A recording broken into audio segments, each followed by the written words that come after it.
السلام علیکم دوستو، آج ہم پھر سے حاضر ہیں انفارمیٹیو لاؤنج کی ایک نئی ویڈیو کے ساتھ۔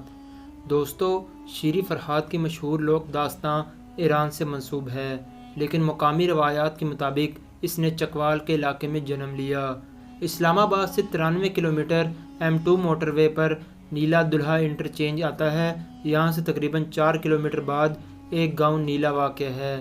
جیسے ہی آپ گاؤں میں داخل ہوتے ہیں، ایک خوبصورت مندر کی عمارت سامنے کھڑی نظر آتی ہے۔ پوٹوہار میں جتنے مندر ہیں، یہ ان سب میں نہایت اچھی حالت میں ہیں۔ لگتا ہے اسے تقسیم کے آس پاس ہی بنایا گیا ہے۔ لیکن آج اس گاؤں کے بارے میں بات کرنے کا مقصد کسی مندر یا قلعے کی سیر کروانا مقصود نہیں، بلکہ آپ کو یہاں صدیوں سے چلی آ رہی ایک ایسی لوک داستان سے روشناس کرانا ہے جس کا تاریخی تعلق تو ایران سے بتایا جاتا ہے، مگر مقامی لوگ اسے ایران کے بجائے دریائے سواں کے کنارے پر آباد اس گاؤں سے منسوب کرتے ہیں۔ گاؤں کا ہر بزرگ نہ صرف اس داستان کو بیان کرتا ہے، بلکہ وہ کہتا ہے کہ ان کے آباء و اجداد سے یہ داستان اسی طرح سینہ بسینہ چلی آ رہی ہے۔ اس داستان کو چکوال کے معروف مورخ انور بیگ آوان نے اپنی کتاب دھنی ادب و ثقافت، جو کہ 1967 میں شائع ہوئی، اس میں بھی درج کیا گیا ہے۔ وہ لکھتے ہیں، شیریں فرحات کی داستان کا تعلق اگرچہ ایران سے بیان کیا جاتا ہے، جہاں پر قصر شیریں اور فرحات کی کھودی ہوئی نہر کے آثار بیان کیے جاتے ہیں، مگر بعض محققین ایسے بھی ہیں جو اسے ایران کی بجائے مکران بلوچستان سے تعبیر کرتے ہیں۔ پھر چکوال جیسے عہد قدیم میں دھنی کہا جاتا تھا، اس سے یہ داستان کیسے منسوب ہو گئی؟ دھنی علاقہ ایرانی بادشاہ داراویش اول کے عہد سلطنت، جو کہ 518 قبل مسیح میں تھا، اس کا حصہ تھا۔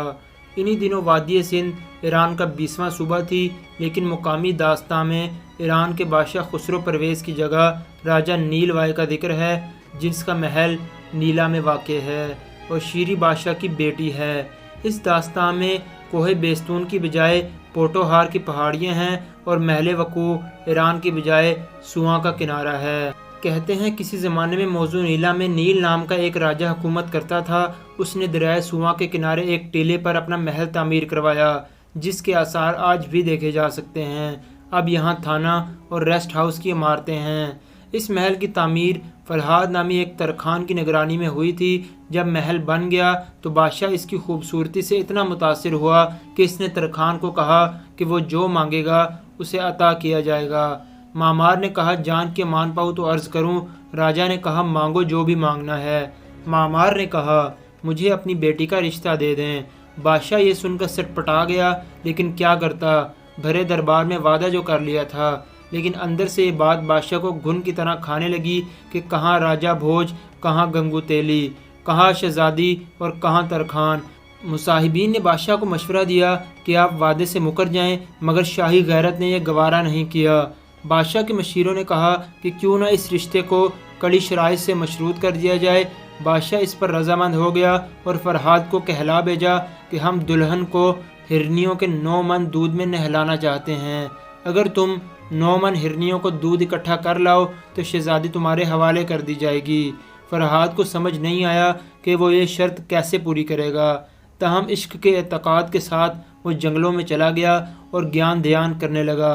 روایت میں آتا ہے کہ بالآخر رحمت خداوندی کا نزول ہوا اور خواجہ خضر علیہ السلام نے ظاہر ہو کر فرحات کو ایک بانسری دی اور کہا، اسے بجاؤ، ہرنیاں خود تمہارے پاس اکٹھی ہو جائیں گی اور تمہیں جتنا دودھ درکار ہوگا مل جائے گا۔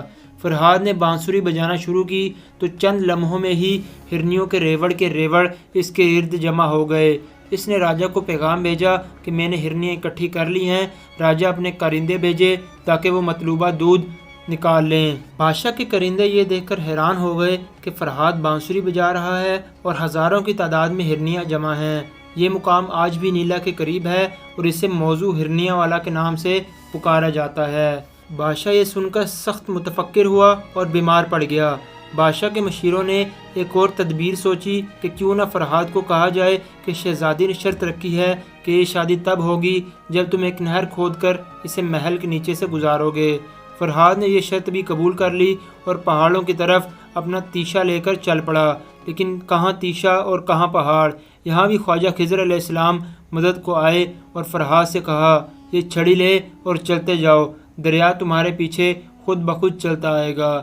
فرحاد بڑا خوش ہوا اور وہ چھڑی لے کر دریا سے اپنی محبوبہ کے محل کی جانب چل پڑا۔ جب وہ تھک کر سو گیا تو پانی یہاں چکر کاٹنے لگا۔